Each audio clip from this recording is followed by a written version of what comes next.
messieurs, bonsoir et bienvenue à cette émission de On s'en parle. Élection partielle au Québec dans Marie-Victorin.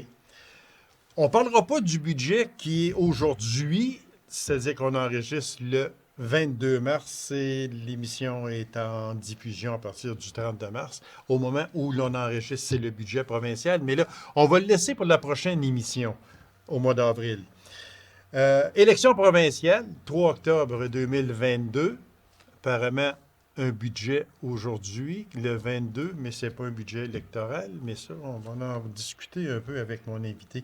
Bien sûr, on ne peut pas faire cette émission-là à ce temps-ci de l'année et surtout avec tout ce qui se passe dans le monde, spécifiquement en Ukraine. Alors, on va parler aussi de cette fameuse guerre qui, on a tous et toutes hâte que ça finisse. C'est terrible, tout simplement.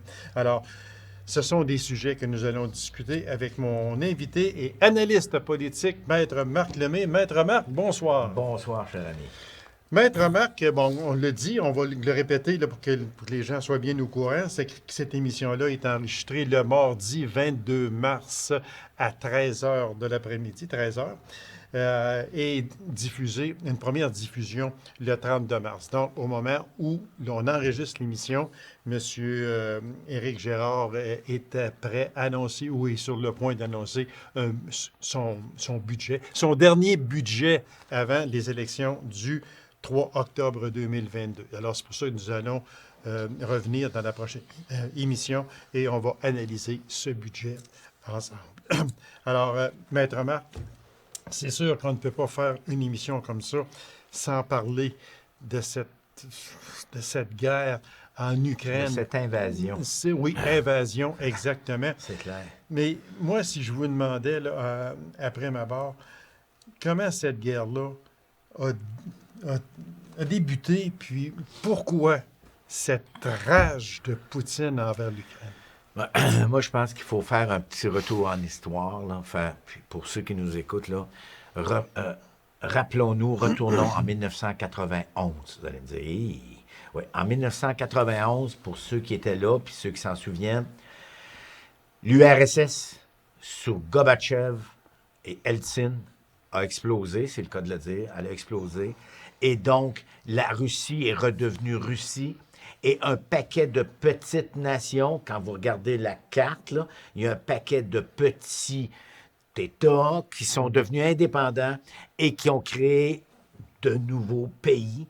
L'Ukraine, la Géorgie, la Lettonie, l'Estonie, tous les pays de la Baltique, là, en haut. Après ça, la Géorgie, puis, bon, l'Ukraine. La Russie a dit, bon, OK. Et, en tout cas, j'ai de la misère un peu parce que Poutine, j'ai beaucoup de misère avec un homme comme ça qui a jamais reconnu que l'Ukraine était un pays. C'est pas un pays, ça fait partie de la Russie, ça n'a pas d'affaire à être un pays, et on va dénazifier ça. Pardon? On va quoi? Les nazis? Voyons donc. Alors, lui, il a décidé de s'en prendre à l'Ukraine en dépit qu'il n'y a personne. Et là, si on est honnête, tout le monde qui nous écoute, là, tout le monde, là, personne croyait que Poutine pourrait aller jusque-là. Ah, c'est vrai. Personne. Et on a dit, bah, voyons, ils vont se pas parler. si loin que ça. Ils vont se parler, puis ça va se régler. Oui. On aurait dû se douter que quand tu, m'excuse du mot, là, quand tu pactes 150 000 soldats, des centaines et des centaines de chars d'assaut à une frontière près de l'Ukraine, il ne fait pas ça pour jouer au cow-boy, là. Il fait ça pour autre chose, certain. Alors, on aurait dû attendre. Il y a eu les Jeux olympiques. Et il y a, là, je sais de quoi je parle là-dessus, sur ça, c'est certain, il y a toujours eu une trêve olympique. Et la trêve, pendant les Jeux olympiques, dit il n'y a pas de guerre. On suspend nos hostilités, on fait la trêve olympique. Rappelons-nous, 91, allons en 2014. Jeux olympiques, Sochi. Jeux paralympiques, Sochi. Sochi, c'est en Russie. Oui. Qu'est-ce qui se passe? Tout de suite après la clôture des Jeux paralympiques, coup ici, il n'a même pas attendu ça. Tout de suite après la clôture des Jeux paralympiques, la Russie a envahi la Crimée. Ça, c'est pas mal collé là, sur l'Ukraine.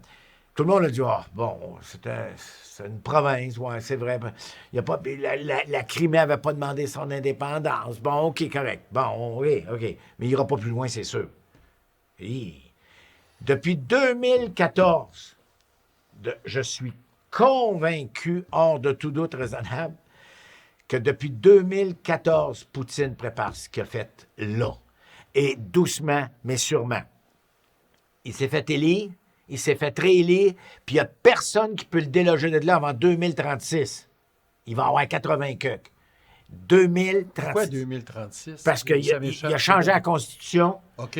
puis il a dit que lui, il pouvait demeurer président de la Russie jusqu'en 2036, parce qu'avant, il ne pouvait pas avoir plus que 2 mandats. Oui, c'est ça. Alors, parce qu'il y avait eu Medvedev, puis après ça, bon, tout ça. Sans rentrer dans l'histoire, bon. Mais c'est ça. Donc, depuis 2014, qu'il prépare son coup. Par la suite, bon, on a dit, bon, ça ne peut pas être ça, c'est impossible, ça se peut pas. Là, on est en train de détruire un pays extraordinaire qui est ceux qui ne savent pas de quoi je parle, regardez l'Ukraine, allez voir dans les dictionnaires, dans tout ce que vous voulez. L'Ukraine, c'est le grenier de l'Europe. Ça va faire mal parce que au moment où on se parle, là, on est le 22 mars peut-être, mais dans une semaine, dans le 30 mars, d'habitude, là, vous le savez, les agriculteurs, là, on commence à les semis, puis on commence à récolter, puis on a 2-3 récoltes. Mais l'Ukraine, là, c'est le Manitoba et la Saskatchewan ensemble. C'est un immense plaine, c'est incroyable. Moi, j'y suis allé, j'ai eu l'honneur d'y aller à Kiev il y a plusieurs années, bien évidemment. Et c'est plat, c'est incroyable. Et il y a des terres noires incroyables. Une culture extraordinaire. Et une culture extraordinaire qui n'aura pas lieu cette année. Alors là, ça, c'est inquiétant. Excusez-moi, je me suis emporté. Avec tout ça, Maître Marc, là, est-ce qu'on peut dire que Poutine, au moment où l'on se parle, est un dictateur, c'est un Hitler, c'est un Staline, c'est un... etc. Mais c'est un dictateur. Il écrase tout ce qui est devant lui. Oui, je ne vous dirais pas que c'est nécessairement un dictateur. C'est un empereur. Hitler avait l'appui de son pays, avait l'appui de son peuple. Avec respect, là, je ne rentre pas là-dedans. Là. Je sais ce qui s'est passé après. Là. Donc, il avait l'appui de son peuple. Staline, le petit père du peuple, il l'appelait comme ça. Oui. Donc, le peuple était derrière lui, même s'il a fait crever 1 million de personnes en Russie. Poutine, c'est un empereur. Il est tout seul. Et l'image la plus extraordinaire, regardez quand Poutine reçoit des invités, il y a une table à peu près d'1 kilomètre de long. Oui, là. exactement. Lui, il est au bout de la table. Il est au bout. Puis vous C'est êtes ça. à l'autre bout Oui. là-bas, là, puis bye-bye.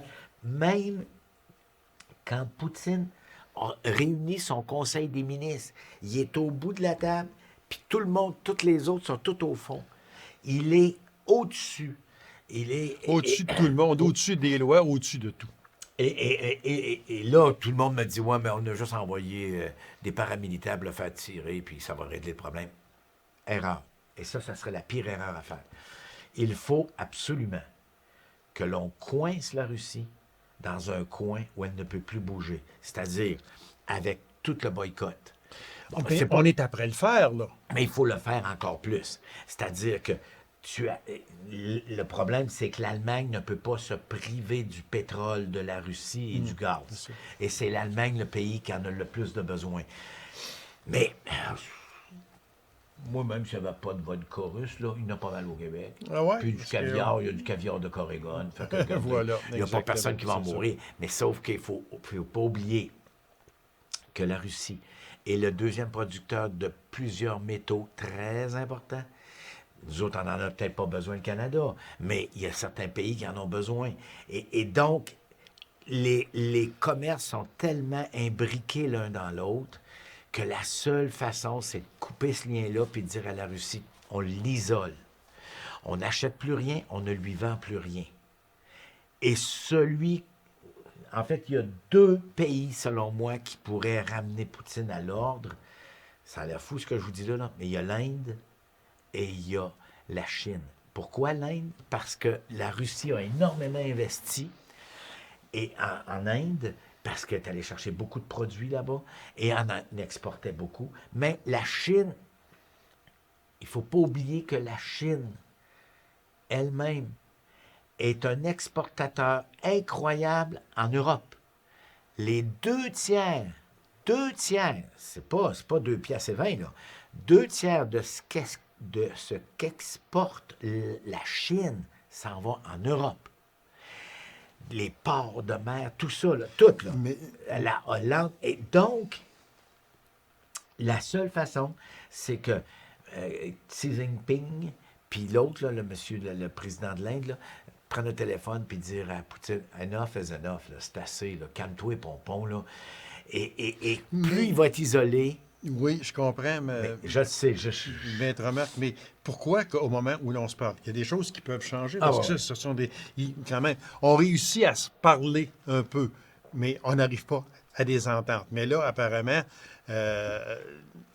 on peut voir une certaine lueur d'espoir. Ah. Sauf que, pourquoi au moment où l'on se parle, la Chine, elle est silencieuse? Ben, la Chine, il y a un chroniqueur qui disait ça, là, je l'écoutais avec très grande attention. La Chine, Xi Jinping, le président de la Chine, vient en élection au mois de, je pense que c'est septembre ou octobre, là, en tout cas, quelque part dans ce coin-là. Et il faut absolument que ça gagne autour de lui le support.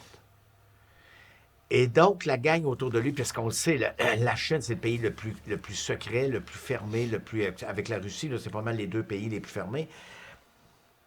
Moi, je pense que les Chinois sont en train d'analyser, sont en train de poser, là, si on pense à un jeu d'échecs, là, sont en train d'avancer leur pion tranquillement, pas vite, pour que le président de la Chine puisse prendre le téléphone et dire à Poutine, enough is enough. Il va falloir qu'il y ait des arguments de vente. Et puis la pression est en train de se faire sur la Chine. Parce que les pays européens disent à la Chine, écoute bien, là, nous autres, là, on a besoin, et puis il faut absolument que Poutine commence à comprendre, comprenne le bon sens, parce que ça n'a pas d'allure. Alors, c'est ça qui est en train de se passer, mais c'est une guerre. Puis on ne sait jamais où est-ce que ça peut aller. Exactement, parce que... Puis il ne faudrait pas... Bon, est-ce que la Russie, la pire erreur qu'elle pourrait faire, c'est de fermer son pipeline, puis de fermer et de ne plus envoyer rien ailleurs. Là, elle se fermerait complètement sur elle-même et la Russie ne peut pas d'elle-même s'auto-financer. Elle ne produit pas assez. Elle ne produit pas assez. Elle importe énormément, énormément. Elle a besoin des autres. Et donc, son économie est imbriquée dans le monde entier. Donc, elle exporte, je vous dirais, je vais faire un exemple complètement débile mental. Le Canada, qui ne pourrait pas déclarer la guerre aux États-Unis. Pourquoi? Parce que on est tellement imbriqués dans l'économie américaine, puis nous autres, on est des producteurs de matières premières. Alors, on est-tu en région pour parler de ça? Ben, il faut absolument que la pression vienne. Et là, elle commence, là.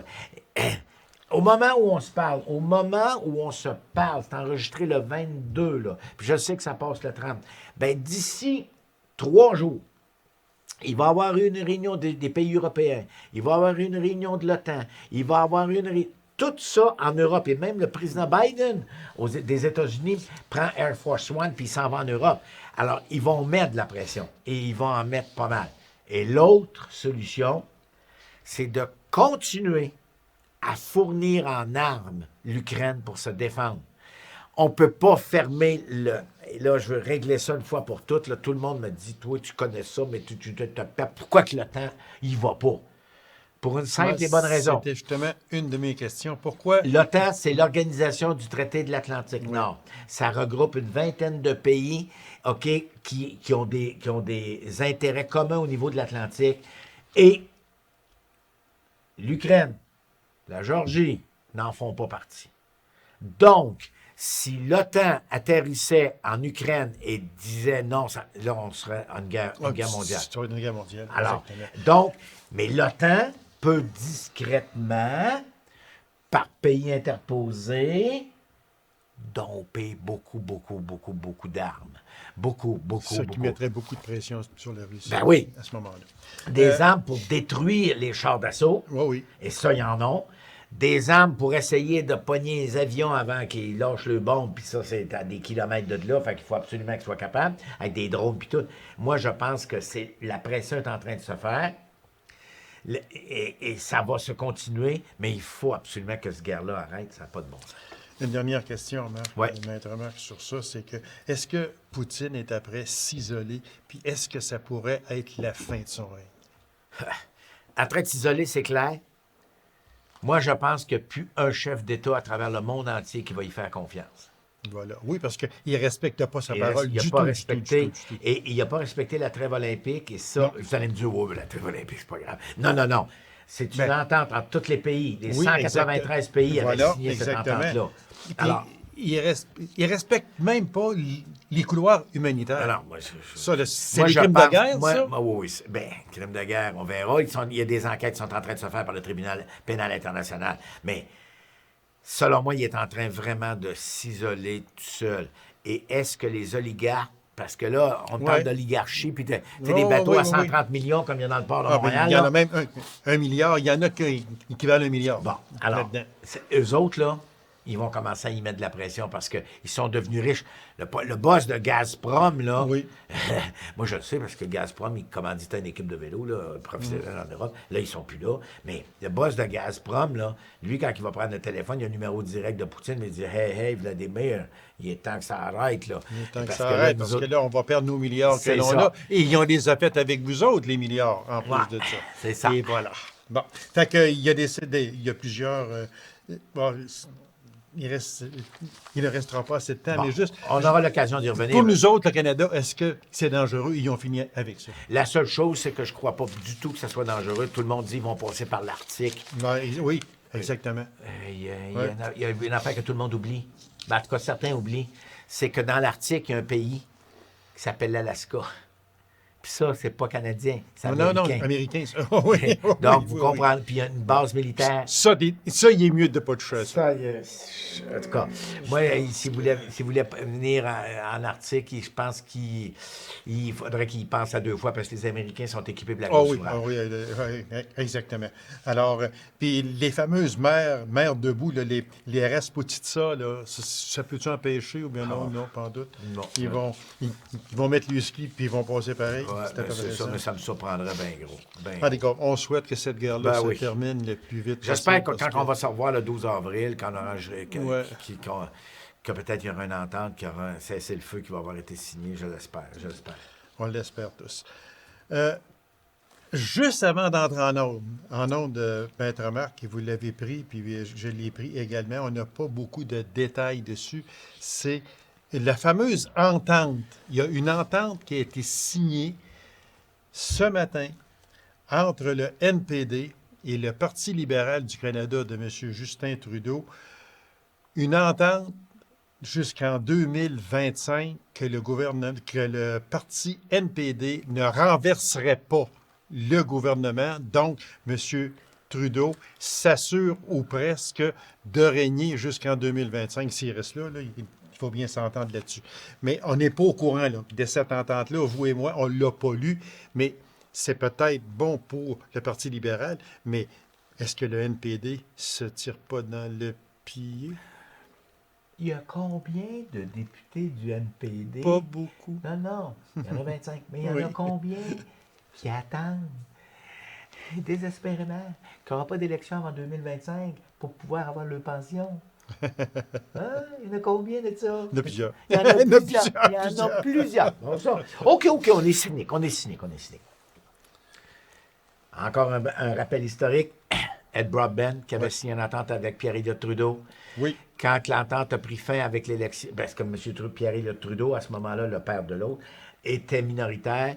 Et quand l'entente a pris fin, Pierre-Éliott Trudeau a été élu majoritaire et le parti NPD a quasiment disparu de la carte. On dit ça de même, là. Un rappel historique. On dit ça comme Alors, ça. celui qui bénéficie le plus d'une entente comme ça, c'est définitivement Justin Trudeau. C'est Ben oui, définitivement c'est les sûr, libéraux.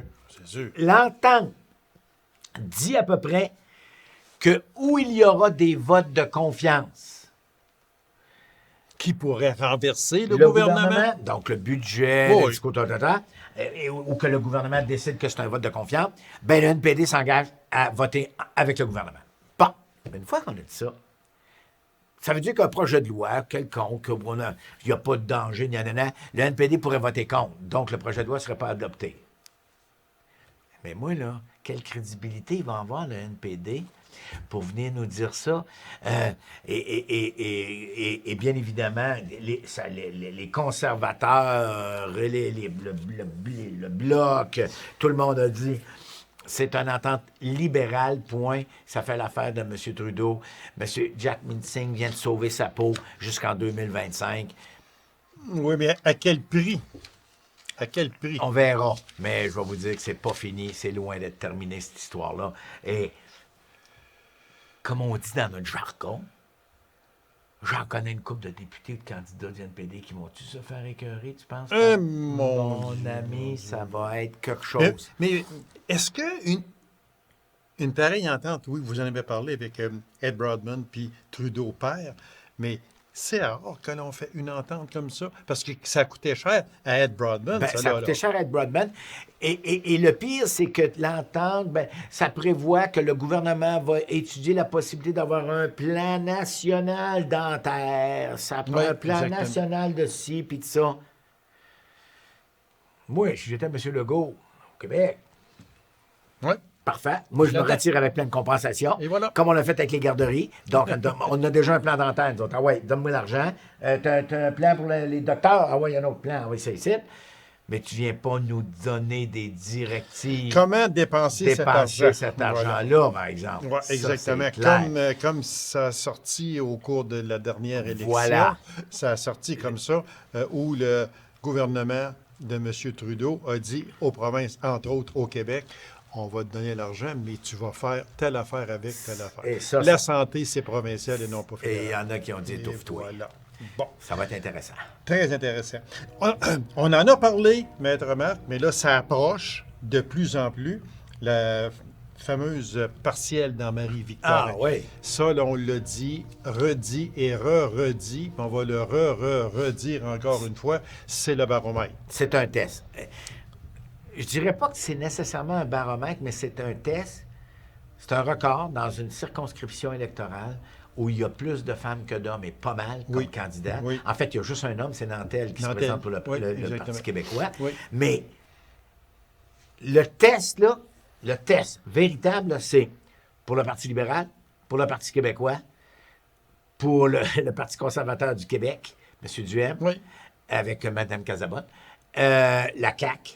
Donc, j'en ai nommé 4, là, mais il y en a 7, il paraît. Oui. Moi, le Parti vert, puis le Parti de Mme, comment elle s'appelle déjà? Martine Ouellette, Ah! Climat Québec. Aïe, aïe, aïe. Climat Québec. J'ai pas Celle-là, entendu ça, là, j'ai pas entendu ça. c'est dur sur les Ah, c'est oreilles, dur, Climat mais- Québec. Moi, d'accord. Mais ça va être intéressant de voir qu'est-ce qui va se passer. Ce que j'ai pas aimé de la part de M. Legault, c'est qu'il a dit « Vous autres, là, vous êtes dans Marie-Victorin, vous seriez bien mieux de voter du bon bord. » Ça me rappelait le bon temps de Duplessis. En fait, j'étais pas né dans le temps de Duplessis, mais mes parents m'ont raconté Oui, mais ça. c'est T'es ça, mieux de mais voter c'est du vrai, bon- pareil. T'es mieux de voter du bon bord parce Moi que non sinon... plus, j'étais pas là, mais seulement qu'on se l'ait fait compter par de grands hommes politiques. Des en grands plus hommes de ça. politiques, puis vous êtes mieux de voter du bon bord parce que sinon, ça ne restera pas là. Moi, ça, j'ai pas trouvé ça correct. Mais pour le gouvernement de M. Legault, il y aura eu un budget le 22 mars, et là, il va y avoir des choses qui vont être mises en place. C'est un véritable test. Pour le PQ, il en va de sa survie. Pour, Oui. pour le Parti conservateur du Québec de M. Duhem, c'est avec Mme Casabonne. Bon, l'affaire de la santé, comment on va faire ça? La liberté, c'est pas mal fini. Fait que là, tu sais, comment ils vont se faufiler, qu'est-ce qu'ils vont faire, les dépenses publiques du Québec, bon, etc. Je dis tout ça, là, mais... Puis bien évidemment, Mme Anglade, il en va, j'irais presque dire, de son leadership. Ça va être parce que il faut pas oublier que les libéraux ont très peu, sinon pas beaucoup, sinon presque pas, de députés qui viennent des régions vraiment francophones. Et des régions, des comtés francophones. comtés francophones. C'est tous des comtés, bon, dans l'ouest de Montréal puis dans Ouais. l'Outaouais. Mais là, il y a un test. Là, il y a véritablement un test. Est-ce que c'est dangereux pour Mme Anglade et son leadership? Non, moi, je ne penserais pas. Non, le plus important pour Mme Anglade, c'est d'essayer de remonter son parti politique et de Voilà, dire... puis elle va perdre des gros noms. Parce qu'il y a Mme des Saint-Pierre gros a noms. décidé qu'elle s'en Ben allait. oui, puis là, on parle de, Ah ouais, de M. plusieurs Arcan, autres, peut-être. M. Arcan, Mais le problème... d'Idaho, etc. Oui, mais attendez, là. là, je vais juste vous poser une question. Avec les sondages qu'on a actuellement, vous êtes un homme d'affaires respectable en Abitibi-Témiscamingue.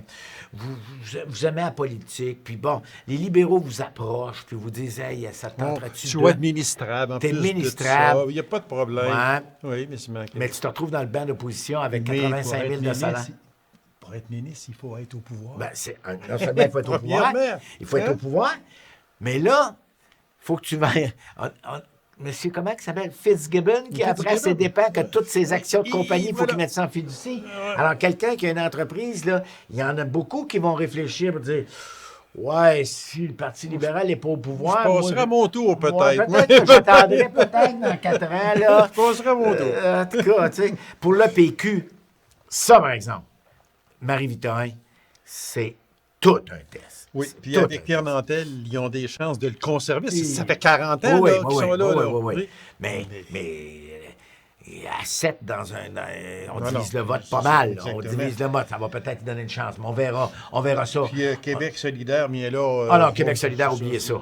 Parce que là, Chofika V, en tout cas, moi, je ne suis pas capable de prononcer son nom. Là, Non, il y a mais- pas comme 43 lettres. là, Ouais, ouais, ouais. Mais seulement que les autres, qui ne sont pas dangereux. Donc, ça va se faire, d'après moi, entre Shirley Dorisman, puis ça, déjà, qui a été une adversaire coriace à M. Legault. Ben oui. Maintenant, il essaye d'abrier ça là, tranquillement. Puis il dit, ah oui, mais là, aujourd'hui, c'est plus ça, c'est Ah, mais plus elle comme va ça. apprendre c'est quoi une ligne de parti. Oui, oui, oui, oui, elle va l'apprendre. Hein? J'ai Puis, déjà... Je peux en parler d'expérience. je pense que Ah oui. ouais, c'est Hein, ça, il y a une ok. certaine année. Non, là, c'est correct, hein, ça va bien. Non, ça va bien, Ça là. va OK, bien. fait Parce que- que l'émission est à veille de finir, là. Mais c'est vous qui avez ouvert la porte. Je vais la refermer. Oui, OK, Mais Martine Ouellette, là-dedans, on ne comprend non. pas encore. Le Parti Faut libéral, qu'elle se fasse connaître. Émilie Nolette, Non. ses chances sont minces. Non, non. Fait que ça peut être quand même une belle lutte, mais entre la CAQ et puis... La CAQ, le Parti québécois. Parti québécois. Puis moi, je veux juste Le savoir... Parti conservateur. Moi, j'ai hâte de voir le score du Parti conservateur Oui, moi avec aussi, Mme oui. Casabonne. J'ai hâte de voir ça parce que ça va nous indiquer est-ce que ceux qui sont en beau tabarouette après le gouvernement, est-ce que M. Duhem a réussi à les ramener dans le giron du Parti conservateur, ceux qui sont pas contents, puis ceux qui en veulent, puis ceux qui ont... Bon, ça va être intéressant. En tout cas, j'ai hâte de voir ça. Ça ouais. va être intéressant. Oui. Puis aussi, qu'est-ce qui va se passer aussi dans tout ça? Comme moi, ça va donner l'allure au 3 octobre 2020. Ah, ben oui. C'est ça qui va être... Ah, il n'y aura pas d'autres élections complémentaires avant ça c'est clair. Maître remarque, c'est tout le temps que nous avions. On voulait parler de Jean Charest dans la course au Parti conservateur du Canada, mais on va se le garder aussi pour la prochaine émission, parce que là, il y aura des avancées de fait à ce là, ça va être moment-là. le là. fun. Là, Fait que ça va être encore plus, Ah, oui, oui. plus touché, excusez l'expression Mais- anglaise. Je peux-tu dire un mot? Oui, 30 secondes. OK. J'aurais parié ma chemise que Jean Charest n'irait pas. Ah, OK. Alors, vous pouvez vous imaginer que là, je surveille ça de très près. OK. Très, très, très près. Ça va être Donc, on une met lutte- ça à l'horaire du mois d'avril, Ça va Maître être une Marc. lutte très intéressante. Merci infiniment, Maître Marc. On va surveiller aussi le budget qui sort après-midi. On va tout revenir avec ça le plus vite possible au mois d'avril. Merci, Maître Marc. À la Alors, prochaine. Mesdames et messieurs, merci d'avoir été là. On aura une prochaine émission de On s'en parle. Au revoir et bonne semaine.